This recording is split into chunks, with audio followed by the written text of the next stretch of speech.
Good morning, students. Today we will read Food Travel, Spaghetti and Potato. यानी कि आज हम पढ़ेंगे कि फूड ट्रैवल्स यानी कि भोजन का पलायन, स्पैगेटी और पोटैटो कैसे ये है एक देश से यानी कि एक स्थान से दूसरे स्थान पे गए, जो कि हमारा लेसन है the making of global world का एक पार्ट है। इसके बारे में हम आज रीड करेंगे। Food offers many example of long distance cultural exchange. देखो, जो food offers many example, food के द्वारा भी हमें बहुत सारे ऐसे एग्जाम्पल मिल जाएंगे, ऐसे उदाहरण मिल जाएंगे कैसे लॉन्ग डिस्टेंस कल्चरल एक्सचेंज है, जिससे कैसे लंबी दूरी तक संस्कृतियों का आदान प्रदान हुआ है। एक्सचेंज का मतलब होता है आदान प्रदान। Traders and travellers introduce new crops to the land they travelled. देखो, जो ट्रेडर होते थे, जो ट्रैवलर होते थे यानी कि यात्री वगैरह होते थे, और जो ट्रेडर होते थे, पर्यटक होते थे, वो जब किसी दूसरे स्थान पे जाते थे ना, किसी भी नए लैंड पे जाते थे, तो वहाँ पे वो है ना नई क्रॉप्स को इंट्रोड्यूस कर देते थे। कोई भी नई फसल के बीज लेके जाते थे और वहाँ जाके उस स्थान पे उनको दिखा देते थे कि भाई ये नई क्रॉप्स हैं, हम ये लगाएंगे यहाँ पे। Even ready food stuff is distant part of the world might share common origin. हालांकि जो जैसे ये रेडी फूड स्टफ है यानी कि जो तैयार किया गया आज के टाइम में, हम जो भी खाना खाते हैं, कोई मान लो पेटीज खाता है, सैंडविच खाता है, नूडल्स खाता है, ब्रेड खाता है, रोटी खाता है, वो तो अलग अलग है, लेकिन उनका ओरिजिन है ना वो कॉमन है। ओरिजिन आप देखोगे ना वो सबका कॉमन ही मिलेगा आपको। जैसे सैंडविच ये है जो आपका पैटीज है, और आप ये खाते हो ये समोसे वगैरह होते हैं, उनके अंदर एक ही स्टफ तो एक ही होता है ना, आलू, मोस्टली आलू वगैरह को यूज करते हैं, लेकिन ओरिजिन तो एक ही है ना, आलू से ही हुआ ना। ऐसे हम ब्रेड खाते हैं, पोटैटो, ये जो ब्रेड हो गया हमारा, वो ब्रेड खाते हैं, हम रोटी खाते हैं, वो ओरिजिन तो क्या है, बनती तो आटे से ही है ना, और आटा किससे बनता है, व्हीट से बनता है। ओरिजिन सेम है, फूड स्टफ डिफरेंट डिफरेंट हो गए, वो अलग बात है, लेकिन वो कॉमन है। ओरिजिन कैसे है, कॉमन है सबका। टेक स्पैगेटी एंड नूडल्स, जैसे आप स्पैगेटी और नूडल्स को ले लो। It is believed that noodles travelled west from China to become spaghetti. और इसका ऐसा माना जाता है जो नूडल्स थे ना चाइना के अंदर, क्योंकि पहले चाइना की तरफ ही आते थे ना, जो ट्रेडर थे वो इधर ही आते थे ना बिजनेस करने के लिए, तो यहाँ से नूडल्स लिए, चाइनीज नूडल्स को लिया और वहाँ ले गए वो यूरोप में, और यूरोप में आज उनको स्पैगेटी के नाम से जानते हैं, वो भी नूडल्स के टाइप के होते हैं, ठीक है। एंड और perhaps Arab traders took pasta to 5th century Sicily and an island now in Italy.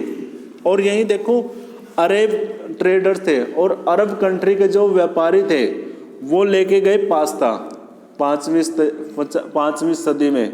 5वीं सदी में वो पास्ता लेके गए सिसिली, जिसको आज के नाम, उस टाइम पे सिसिली बोला जाता था उस प्लेस को, आज उस प्लेस का नाम क्या हो गया, इटली। और आज इटली का ही पास्ता फेमस है, आप सुनते होंगे ना, जैसे चाइनीज नूडल है ऐसे इटली का pasta. And similar food were also non in India and Japan, और ऐसे ही सिमिलर फूड आपको जापान में भी और इंडिया में मिलेंगे। So the truth about their origin may never be known. हालांकि उनके ओरिजिन की जो ट्रूथ है ना उसके बारे में हमें नहीं पता कि कैसे हुआ ये, लेकिन हम कॉमनैलिटी यही देखते हैं कि एक देश से दूसरे देशों में ये फूड का ट्रेवल हुआ है, और ये सच्चाई है, ये सच्चाई भी है। Yet such guesswork suggests the possibilities of long distance cultural contact even in the pre-modern world। तो इससे हम जो ये guesswork है यानी कि जो ये हमारा अनुमान लगाने का जो काम है, इससे यह हमें यह suggest करता है कि ये possibility है, ये संभावनाएं है कि long distance से यानी कि काफ़ी लंबी दूरी में क्या हुआ है, लंबी दूरी से कल्चर का यानी कि संस्कृति का क्या हुआ है, कॉन्टैक्ट हुआ है उस टाइम पे प्री मॉडर्न वर्ल्ड में, यानी कि आज के वर्ल्ड से पहले के वर्ल्ड में ऐसे कल्चर का और फूड का क्या हुआ, ट्रैवल हुआ, एक्सचेंज हुआ ही हुआ है। Many of our common food such as potatoes, जैसे हमारे बहुत सारे आज के जो कॉमन फूड है, पोटैटोज है, सोया है, सोयाबीन है, ग्राउंड नट्स हैं जो हमारी मूंगफली वगैरह खाते हैं, मेज, tomatoes, chillies, sweet potatoes and so on were not known to our ancestor until about 5 centuries ago। यानी कि 5वीं सदी से पहले हमारे एंसेस्टर को इनके बारे में पता ही नहीं था कि ये चीज़ें भी होते हैं, पोटैटो, टमाटो, स्वीट शुगर वगैरह, जो मेज है, चिलीज है, ये पता नहीं था हमारे एंसेस्टर, यानी कि हमारे कंट्री में उस टाइम पे ये थे नहीं है फूड, ठीक है, तब तक नहीं पता था 5वीं सदी तक। And these food were only introduced in Europe and Asia after Christopher Columbus accidentally discovered the vast continent and would later become known as Americas। और यह फूड है ना, ये उस टाइम पे इंट्रोड्यूस हुए यूरोप में और एशिया में, तो जब क्रिस्टोफर कोलंबस है ना यहाँ पे डिस्कवर द वास्ट कॉन्टिनेंट, उसने बहुत ही बड़े इस कॉन्टिनेंट को क्या किया था, डिस्कवर किया था, and would later become known as the America, और बाद में उसको पता चला अमेरिका। ये क्या है, ये तो अमेरिका में आ गया। क्रिस्टोफर कोलंबस है ना, एक्चुअली में आया तो इंडिया की डिस्कवरी करने था, उसको बताया गया था किसी ने, जो यहाँ से गए थे ट्रेडर, जो भी पर्यटक गए थे, ट्रैवलर गए थे, उन्होंने बताया था कि भाई इंडिया में बहुत ज़्यादा अच्छी चीज़ है उस साइड में, ठीक है। तो वो वहाँ से आया, वहाँ से चल पड़ा यूरोप से, और वहाँ से घूमता हुआ आना तो था उसको इधर, और वो हो गया उधर अटलांटिक ओशन से होता हुआ पैसिफिक ओशन पे, और जाता हुआ वहाँ अमेरिका के इंडियाना स्टेट सुना होगा ना आपने, तो वहाँ जाके उसने वो कर दिया, डिक्लेयर कर दिया कि मैंने इंडिया को खोज लिया है, इसीलिए उसका नाम इंडियाना है। वहाँ पे इंडियाना एक स्टेट है यूएसए में, ठीक है। और यूएसए के नीचे लगता हुआ जो ये है ना नॉर्थ अमेरिका, ये साउथ अमेरिका, वहाँ पे एंडीज पर्वत भी सुनोगे आपने। एंडीज पर्वत सबसे बड़ी श्रृंखला, सबसे लंबी श्रृंखला है, सबसे ऊंची श्रृंखला तो हमारे हिमालयन की है, और सबसे लंबी श्रृंखला है एंडीज पर्वत की। तो ऐसे उसने वहाँ पे डिस्कवरी की थी क्रिस्टोफर कोलंबस ने। कोलंबस ने तो की थी ना यूएसए की खोज, आपने सुना, पढ़ा भी होगा हिस्ट्री में। तो ऐसे हुआ था ये, ठीक है। And here we will use America to describe North America, South America and Caribbean। आज हम इनको ही तो जानते हैं ना, अमेरिका को कैसे, उस टाइम पे उसने अमेरिका वो एक कॉन्टिनेंट था ना, अब हम नॉर्थ अमेरिका और साउथ अमेरिका कॉन्टिनेंट के नाम से जानते हैं, और एक कैरेबियन आइलैंड भी है वहाँ पे। जो कैरेबियन आइलैंड है ना, छोटे छोटे से आइलैंड है, आप सुनते होंगे, एक वेस्ट इंडीज नाम की टीम है। वो वेस्ट इंडीज एक्चुअली में कोई कंट्री नहीं है, वेस्ट इंडीज कंट्री ने, वो बहुत सारे जो कैरेबियन कॉन्टिनेंट है ना, उनने मिलके बना रखा है। वो एक टाइप से जैसे एक यूनियन होती है ना, ऐसे बना रखा उन्होंने। वेस्ट इंडीज नाम का कोई भी देश नहीं है, टोबैगो, ट्रिनिदाद, ये सुने होंगे ना आपने, उन सब ने मिलके, जिनको कैरेबियाई, आपने सुना भी होगा, उन जो वेस्ट इंडीज़ के प्लेयर हैं उनको कैरेबियन बोलते हैं, उनको वेस्ट इंडियन नहीं बोलते। कैरेबियन इसलिए बोलते हैं क्योंकि वो कैरेबियन वहाँ पे कॉन्टिनेंट, वो है आइलैंड है, उस आइलैंड से वो मिलके उन्होंने वेस्ट इंडीज़ की टीम बनाई है, ठीक है। In fact, many of our common food came from America's original inhabitants, the American Indians। तो इस प्रकार बहुत सारे जो हमारे कॉमन फूड है ना, उनका ओरिजिन कहाँ से हुआ, इनहेबिटेंट, अमेरिका के निवासियों के द्वारा वहाँ पे डिस्कवर किया, वो उनका इन्वेंशन किया गया उन फूड का। और फिर जिन्हें हम बोलते थे अमेरिकन इंडियंस, क्या बोलते हैं उनको, अमेरिकन इंडियंस। समटाइम्स द, और जो ओरिजिनल इनहेबिटेंट्स है ना, उनको अमेरिकन इंडियंस ही बोला जाता है, जो मूल निवासी है अमेरिका के। वैसे तो यूरोपियन जाके बसे हुए हैं वहाँ अमेरिका में भी, उनको इंडियंस बोलते हैं, रेड इंडियंस बोलते हैं वहाँ पे, क्योंकि वहाँ पे इंडियाना नाम का एक वो है, वो स्टेट है, और इंडियाना ही नाम इंडिया ही बोला था पहले वहाँ जाके उसने, क्रिस्टोफर कोलंबस ने, ठीक है। तो वहाँ के मूल निवासियों को अमेरिकन इंडियंस बोला जाता है। इंडियंस का मतलब ये मत समझ लेना कि वो ये भारत के है, समझना, वो वहाँ के ही मूल निवासी है। Sometimes the new crops could make the difference between life and death. और कई बार तो क्या होता है, नई क्रॉप्स होती है ना, जो नई फसल होती है, वो डेथ का और लाइफ का डिफरेंस भी क्या कर देती है, क्लियर कर देती है। कैसे? Europe's poor began to eat better and live longer with the introduction of humble potato. जो यूरोप के जो गरीब लोग थे, यूरोप में के जो गरीब लोग थे, वो उन्होंने क्या कर लिया, बिगेन टू ईट बेटर। अब वो अच्छा खाने के लिए और अच्छा जीने के लिए क्या करने लगे, उन्होंने पोटैटो का क्या कर लिया, इंट्रोड्यूस कर लिया, यानी कि पोटैटो खाना शुरू कर दिया, पोटैटो की फसल उन्होंने स्टार्ट कर ली।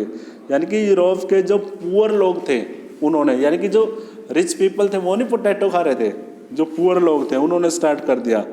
And Ireland's poorest peasants became so dependent on potato. और आयरलैंड के, यानी कि आयरलैंड के जो सबसे ज़्यादा पुअरेस्ट पीपल थे वो अब किसके ऊपर डिपेंड हो गए, पोटैटो के ऊपर।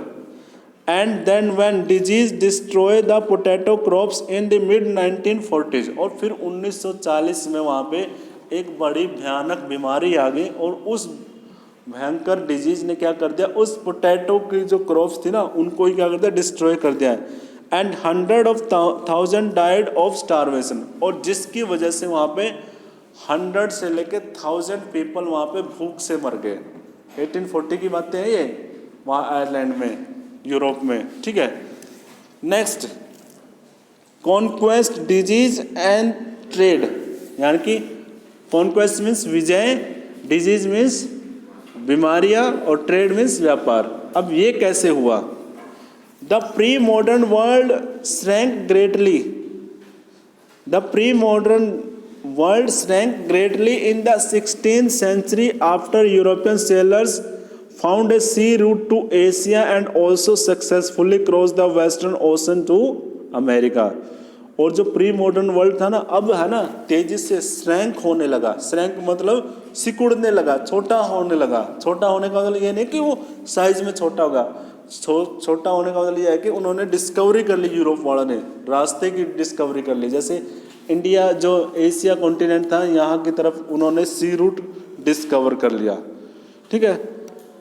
10 European sailor found a sea route to Asia. European sailor यानी कि यूरोप के जो नाविक थे, सेलर कौन होते हैं, जो नाविक, जो समुद्री यात्रा करते हैं, उन्होंने पहले तो एशिया की डिस्कवरी कर ली, एशिया में आने का रास्ता देख लिया, है ना। अटलांटिक ओशन से आते हुए, मेडिटेरियन ओशन से होते हुए और सीधा अरेबियन सागर में, अरेबियन सी में आए और फिर यहाँ से, है ना, यहाँ से आए नहीं, ये तो अब हुआ है, उससे पहले था वो अटलांटिक ओशन से आते हुए, पैसिफिक ओशन से होते हुए, ऐसे घूमते हुए ऐसे आते थे। जो बे ऑफ बंगाल की खाड़ी है ना, वहाँ से आए थे ये ब्रिटिशर्स, ऐसे आए थे अपने यहाँ पे यूरोपियंस।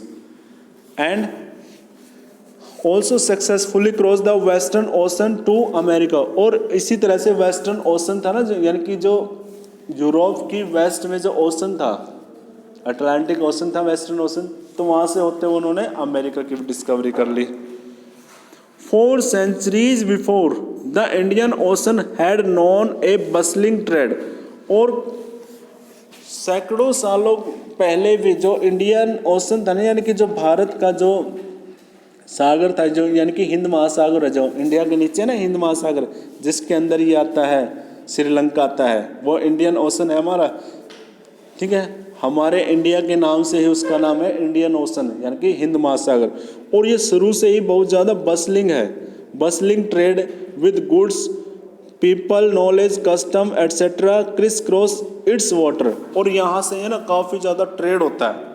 संसार का सबसे ज़्यादा ट्रेड आज भी इसी एरिया से होता है, इंडियन ओशन से, इसी रूट से।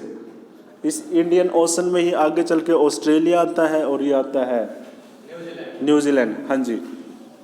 तो यहाँ से काफ़ी ज़्यादा मात्रा में knowledge, custom, goods, people work travel कर रहे थे, एक्सचेंज हो रहे थे एक दूसरे से। The Indian subcontinent was a central to these flow and crucial point in their network. और इस प्रकार इंडिया क्या हो गया, उनका सबसे इम्पोर्टेंट नेटवर्क हो गया, ठीक है। The entry of Europeans help expand और redirect some of these flow towards Europe. और इससे क्या हो गया, यूरोपियन की एंट्री हो गई यहाँ पे, तो उनको हेल्प मिल गई किस चीज़ की, एक्सपेंड करने की, अपने आप को, अपनी पावर को फैलाने की, और redirect some of flow towards Europe, और कुछ यहाँ से ले जाना यूरोप की तरफ। अब शुरू हुआ था यहाँ से ही यूरोप के साथ हमारे क्या होना, ट्रेड होना। अब वो आपने उसमें पढ़ा है ब्रिटेन ने क्या किया था, ठीक है। बिफोर इट्स डिस्कवरी, अब देखो डिस्कवरी से पहले यहाँ पे क्या था, America had been cut off from regular contact with the rest of the world for millions of year. लाखों साल पहले ना अमेरिका पूरी दुनिया से कटा हुआ था। अमेरिका का किसी को नहीं पता था जब तक क्रिस्टोफर कोलंबस ने इसकी डिस्कवरी की थी ना, उससे पहले अमेरिका बाकी रेस्ट ऑफ द वर्ल्ड से क्या था, बिल्कुल कट ऑफ था। अमेरिका नाम का पता नहीं था लोगों को उस टाइम तक।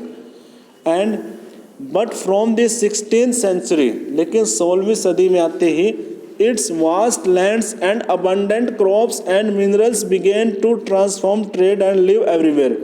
तो 16वीं सदी में आते आते अब अमेरिका का जो रिसोर्स थे अब वो ट्रैवल होने लगे, रिसोर्स मिनरल्स थे अब वो वहाँ से पूरे वर्ल्ड में ट्रैवल होने लगे। और इसके एग्जाम्पल आप देख ही रहे हो, आज के टाइम में तो हो ही रहे हैं हर जगह पे, है ना। अमेरिका के 16th सेंचुरी से पहले अमेरिका की इम्पोर्टेंस इतनी नहीं थी, कहने का मतलब ये है। Precious metals, particularly silver from mines located in present-day Peru and Mexico, also enhance Europe's wealth and finance its trade with Asia। देखो वहाँ की जो बेशकीमती जो धातुएं थी, प्रेशियस मेटल थे, जैसे पेरू है, मैक्सिको है। मैक्सिको तो आपको पता ही है अमेरिका से लगता हुआ, जिसका मुद्दा उठाया था इसने डोनाल्ड ट्रंप ने इलेक्शन में, है ना। मैक्सिको के और अमेरिका के बीच में क्या करेंगे, दीवार खड़ी करेंगे। तो मैक्सिको में भी बहुत ज़्यादा मात्रा में रिसोर्स है, मिनरल्स है, मेटल्स है वहाँ से। और पेरू है जो कि साउथ अमेरिका में है, साउथ अमेरिका कॉन्टिनेंट में है। तो वहाँ के भी रिसोर्स बहुत ज़्यादा वहाँ से होने लगे यूरोप में। अब वहाँ का जो मिनरल्स है, वहाँ के रिसोर्सेज हैं, वो वहाँ से ट्रैवल होकर कहाँ चले गए, यूरोप में चले गए, यूरोप में जाने लगे। और आज भी जा रहे हैं, आज भी जा रहे हैं मैक्सिको से और ये पेरू से, जिससे कि यूरोप का धन भी बढ़ा और उनका फाइनेंस भी बढ़ा और ट्रेड भी बढ़ा, ठीक है। Legend spread in 17th century Europe about South America's fabled wealth. और उस टाइम पे तो है ना बहुत कहानियां भी बनने लगी अमेरिका के बारे में यूरोप की तरह, कि भाई अमेरिका एक ऐसा कॉन्टिनेंट है जहाँ पे बहुत ज़्यादा मात्रा में माइन है, गोल्ड माइन। उसको लेकर तो मूवी वगैरह भी बना रखी है, गोल्ड रश नाम की मूवी है हॉलीवुड की, वो भी बना रखी है कि गोल्ड रश, कि गोल्ड की तरफ चलो, गोल्ड उसी साइड में है बहुत ज़्यादा अमेरिकन कॉन्टिनेंट में। साउथ अमेरिका का है ना जो साउथ अमेरिका कॉन्टिनेंट जहाँ पे पेरू मैक्सिको ये बता रहा हूँ ना, वहाँ पे प्रेशियस मेटल बहुत ज़्यादा है, गोल्ड वगैरह सिल्वर वगैरह, ठीक है। तो यूरोप में उसको लेके बहुत ज़्यादा क्या होने लगी, कहानियाँ बनने लगी। ऑयल का तो बाद में आएगा ना, उस टाइम तक ऑयल की इतनी ज़्यादा इंपॉर्टेंस नहीं थी, ये 16th-17th की बात हो रही है। ऑयल की इंपॉर्टेंस तब बढ़ी जब मोटर गाड़ियाँ बनने लगी, तब तक ऑयल का इतना वो नहीं था। आज के टाइम में ऑयल को लेके बहुत ज़्यादा हुआ है। वेनेजुएला है वहाँ पे साउथ अमेरिका में, वेनेजुएला का ऑयल बहुत ज़्यादा इम्पोर्ट होता है। भारत में सबसे ज़्यादा उसी का होता है, पहले ये इसका होता था ईरान का, अब उसका सैंक्शन लगा रखे वेनेजुएला से, साउथ अमेरिका से, वहाँ से वो करते हैं, ऑयल इम्पोर्ट करते हैं हम, ठीक है। Many expedition set of in the search of L Dorado the fable city of gold. और बहुत सारी एक्सपीडिशंस यानी कि बहुत सारी यात्राएं की गई, अभियान किए गए यूरोपियंस के द्वारा, जो एल डोराडो नाम की जगह है जहाँ पे गोल्ड माइंस है, काफ़ी बड़ी बड़ी गोल्ड माइंस है, संसार की सबसे बड़ी गोल्ड माइन है वहाँ पे एल डोराडो में। तो ये क्या बन गई, एक फेबल सिटी बन गई जिसके बारे में कहानियाँ बनने लगी गोल्ड को लेके। The Portuguese and the Spanish conquered the colonization of America, conquest and colonization of America. और उसके बाद पुर्तगीज यानी कि पुर्तगाली और स्पेनिश थे, यानी कि जो स्पेन के जो अंग्रेज लोग थे वो अमेरिका की तरफ चले गए। जैसे ब्रिटिश यहाँ एशिया में आए होते, ये उधर अमेरिका की तरफ चले गए, उनको कॉन्क्वेस्ट किया और वहाँ की अमेरिका को कॉलोनी बना लिया, यानी कि अपना गुलाम बना लिया। And decisively under way by the mid 16th century, 16वीं सदी के मध्य में, मिड में उन्होंने अमेरिका को अपने कब्जे में कर लिया, स्पेनिशों ने और पुर्तगालियों ने, ठीक है। European conquest was not just a result of superior fire power. यहाँ पे यूरोपियन की विजय का केवल यही मतलब नहीं था कि उनके पास काफ़ी अच्छी मात्रा में फायर थे, यानी कि आर्म्स एंड एम्यूनिशन थे।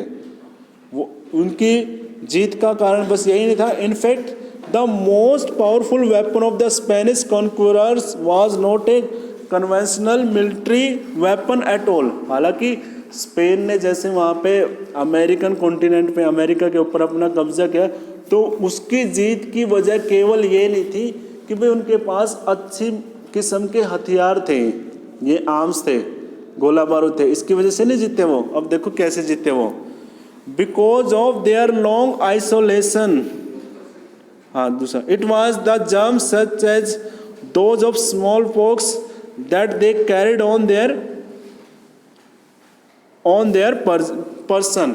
ये जीते किसकी वजह से? जर्म की वजह से। उनके पास कुछ कीटाणु थे, वायरस वगैरह लेके आए, स्मॉल पॉक्स का वायरस लेके आए थे उस टाइम पे।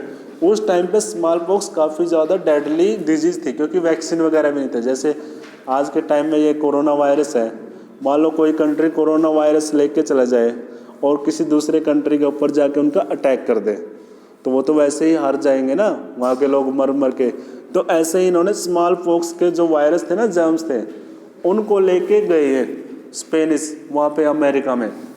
वो युद्ध गोली से, तोप से, बम से नहीं जीते, वो किससे जीते? वायरस से। तो उनका अटैक कर दिया। हाँ जी, because of their long isolation America's original inhabitants had no immunity against these diseases that came from Europe। क्योंकि देखो अमेरिका ना पहले से ही पूरे वर्ल्ड से आइसोलेटेड था, तो वहाँ के लोगों का इम्यूनिटी सिस्टम है ना बाकी वर्ल्ड से डिफरेंट था। जैसे यूरोपियन का इम्यूनिटी सिस्टम वो था, अच्छा था, स्ट्रॉन्ग था उसके कंपेयर में स्मॉल पॉक्स से वो फाइट करने के लिए। तो उनका इम्यूनिटी सिस्टम बहुत ज़्यादा कमज़ोर था, तो वो ईजिली क्या हो गए, उससे प्रोन हो गए, मतलब मरने लगे उस जर्म से। ठीक है, स्मॉल पॉक्स इन पर्टिकुलर प्रूव्ड ए डेडली किलर। और वहाँ पे स्मॉल पॉक्स है ना यूएसए में, एक बहुत ही बड़ा डेडली यानी कि भयानक मारने वाला साबित हो गया। Once introduce it spread deep into the continent ahead even of any European reaching there. तो वो क्या करते थे, एक बार उस जर्म को वहाँ पे इंट्रोड्यूस कर देते, जैसे कैसे भी करके उन्होंने वहाँ पे स्प्रेड कर दिया। जब तक वो आते ना वहाँ से अमेरिका तक पहुँचते, तब तक तो वहाँ के लोग है ना मरे हुए मिलते थे उनको, ऐसा करते थे। इतना ज़्यादा डेडली प्रूव हुआ ये स्मॉल पॉक्स का जर्म। ठीक है, it killed and decimated whole community. ये क्या करता था, ये लोगों को मारता था और पूरी की पूरी कम्युनिटी को एकदम से क्या करता था, डेसिमेट यानी कि खात्मा कर देता था उनका। And paving the way for conquest. और इस प्रकार वो यूरोपियन को जीत का रास्ता देता था ये। ठीक है, गन्स कुड बी बॉट और captured and turn against invaders. देखो कोई भी हमारे ऊपर अटैक करता था, उनके खिलाफ हम गन्स तो यूज कर सकते हैं, यानी गोली वगैरह या फाइट तो कर सकते हैं, लेकिन ऐसे वायरसों से कैसे फाइट करें। जैसे अभी रिसेंटली अपने यहाँ पे पेंडेमिक आया ऑल ओवर द वर्ल्ड, अब पूरा संसार इसी वजह से परेशान है। मान लो कोई एनिमी अटैक करता है, इन्वेडर कोई उनके ऊपर अटैक करता है, तो उसके खिलाफ तो लड़ भी लेते हैं, इसके खिलाफ तो लड़ने की भी वो नहीं है, टेक्निक ही नहीं लड़ने की। But not disease such as smallpox to which the conqueror were mostly immune. और कोई भी उस डिजीज से नहीं लड़ पाता था। अमेरिकन के साथ ये बहुत ज़्यादा प्रॉब्लम हुई थी उस टाइम पे, वो नहीं लड़ पा रहे थे उसके पास, नहीं उनके अंदर इतनी इम्यूनिटी सिस्टम था, क्योंकि यूरोपियंस के पास तो इम्यूनिटी थी, वो उससे इतने ज़्यादा अफेक्ट नहीं होते थे, उस वायरस से वो ज़्यादा अफेक्ट होते थे। अगर थोड़ा बहुत कोई अफेक्ट भी होता था तो वो वैक्सीन यूज कर लेते थे। ठीक है, until the 19th century poverty and hunger were common in Europe. और फिर 19वीं सदी तक आते आते क्या हुआ, यूरोप में गरीबी और भूखमरी बहुत ज़्यादा आम बात हो गई थी, कॉमन हो गई थी। Cities were crowded and deadly disease was wide spread. और फिर क्या हो गया, सिटी क्या हो गई, भर गई थी और डेडली डिजीज वर वाइड स्प्रेड। और वो जो ये बीमारी थी, जो घातक बीमारी थी, वो चारों ओर फैल गई थी। Religious conflict were common and religious dissenter were prosecuted. और अब धर्म को लेकर बहुत ज़्यादा वहाँ पे यूरोप में क्या हो रहा था, विवाद हो रहे थे। और जो भी धर्म के खिलाफ बोलता था ना, उससे क्या बोलते थे, डिसेंटर बोलते थे कि भाई धर्म विरोधी है, उसको प्रोसिक्यूटेड करते थे, उनको मार देते थे। यूरोप में ऐसा चला हुआ था, ठीक है। Thousands therefore fled Europe for America. और फिर वहाँ से ना हजारों लोग यूरोप से भाग गए, क्योंकि यूरोप में रहना बहुत मुश्किल हो गया। और वहाँ से भाग के वो कहाँ चले गए, अमेरिका चले गए। आज आप अमेरिका में देखोगे ना, यूरोपियंस मिलेगा आपको 40% है ना, वो यूरोपियन ही तो अंग्रेज वहाँ पे आए हुए। पहले अंग्रेज नहीं रहते थे उस कॉन्टिनेंट में, अब आ गए वहाँ पे अंग्रेज, है ना। यूरोप, अमेरिका में, कनाडा में आप देखोगे ना, वो अंग्रेज हैं, वो यूरोप के भागे हुए हैं, जो यूरोप में जिनको तंग कर दिया था रिलीजियसों ने। Here by the 18th century, plantation work by the slave captured in Africa were growing cotton and sugar for European markets। और वहाँ पे वो क्या करते थे, 18th सेंचुरी में वो स्लेव को कैप्चर करते थे, यानी कि गुलामों को पकड़ते थे और उनको खेतों में काम के लिए, जहाँ पे वो शुगर का और कॉटन का ग्रोइंग करते थे, वहाँ पे खेतों में उनको लगा देते थे। ऐसे लेके गए वो अफ्रीकन्स को, ऐसे अफ्रीकन पहुँचे वहाँ पे। यूरोपियन कैसे पहुँचे यूएसए में, यूरोप से भाग के, और फिर वहाँ पे काम करने के लिए वो अफ्रीकन्स को वहाँ पे खेतों में काम करने के लिए ले आए। ऐसे वहाँ पे वो ब्लैक पीपल पहुँच गए। आप देखोगे ना यूरोप में, अमेरिका में हर प्रकार के लोग मिलेंगे आपको, है ना। यूरोप में नहीं मिलेंगे, अमेरिका में मिलेंगे। Until well into the 18th century, China and India were among the world richest country। अब तक भी है ना, 18th सेंचुरी तक इंडिया और चाइना रिचेस्ट कंट्री थे all over the world. They were also pre eminent in Asian trade. और वो पहले से ही है ना एशियन ट्रेड में काफ़ी ज़्यादा मशहूर थे दोनों, इंडिया और China. However, from the 15th century, China is said to have restricted overseas contact and retreat into isolation। और फिर आपको पता है 15th सेंचुरी तक है ना, जो ये चाइना था ना, उसने रिस्ट्रिक्ट कर दिया अपने आप को, उसने बाकी देशों के साथ ट्रेड करना बंद कर दिया। और न ही चाइना सी रूट से जुड़ा हुआ है, जैसे इंडिया जुड़ा हुआ है ना। आप देखोगे चाइना को मैप में, वो तो लैंड लॉक्ड सा लगता है आपको, मैप में भी देख लेना उसको। China's reduce role and rising importance of America gradually. अब चाइना ने ट्रेड करना बंद कर दिया, तो इससे अमेरिका की इंपॉर्टेंस है ना बढ़ने लगी है, ठीक है।